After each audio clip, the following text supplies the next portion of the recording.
He digs 2 little holes in the earth and he plants both seeds, one corn, the other nightshade. He covers up the holes, waters and takes care of the land, and what will happen? Invariably the land will return what's planted, as it's written in the Bible, as ye sow, so shall ye reap. Now remember, the land doesn't care. It'll return poison in just as wonderful abundance as it will corn. So up come the 2 plants, one corn, one poison. Now the human mind is far more fertile, far more incredible and mysterious than the land, but it works the same way. It doesn't care what we plant. Success, failure. A concrete, worthwhile goal, or confusion. Misunderstanding, fear, anxiety, and so on. But what we plant, it must return to us. You see, the human mind is the last great unexplored continent on Earth. It contains riches beyond our wildest dreams. It will return anything we want to plant. Now you might say, well, if that's true, why don't people use their minds more? Well, I think they figured out an answer to that one too. Our mind comes as standard equipment at birth. It's free, and things that are given to us for nothing we place little value on. Things that we pay money for, we value. The paradox is that exactly the reverse is true.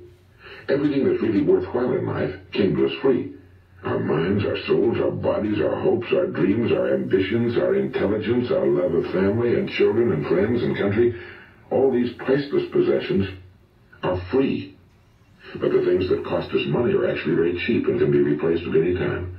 A good man can be completely wiped out and make another fortune. He can do that several times.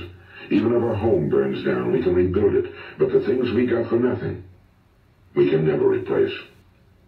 The human mind isn't used because we take it for granted. Familiarity breeds contempt. It can do any kind of job we assign to it, but generally speaking, we use it for little jobs instead of big, important ones.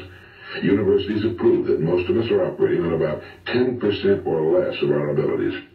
So decide now, what is it you want? Plant your goal in your mind. It's the most important decision you'll ever make in your entire life. What is it you want?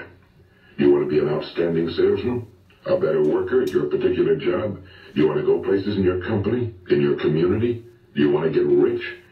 All you've got to do is plant that seed in your mind, care for it, work steadily toward your goal, and it will become a reality. It not only will, there's no way that it cannot. You see, that's a law, like the laws of Sir Isaac Newton, the laws of gravity. If you get on top of a building and jump off, you'll always go down. You'll never go up. And it's the same with all the other laws of nature. They always work. They're inflexible. Think about your goal in a relaxed, positive way. Picture yourself in your mind's eyes having already achieved this goal.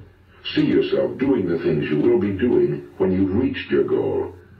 Ours has been called the phenobarbital age, the age of ulcers and nervous breakdowns and tranquilizers, at a time when medical research has raised us to a new plateau of good health and longevity. Far too many of us worry ourselves into an early grave, trying to cope with things in our own little personal ways, without learning a few great laws that will take care of everything for us.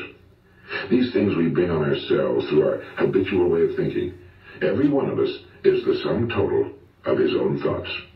He is where he is because that's exactly where he really wants to be, whether he'll admit that or not. Each of us must live off the fruit of his thoughts in the future, because what you think today and tomorrow, next month and next year, will mold your life and determine your future. You're guided by your mind.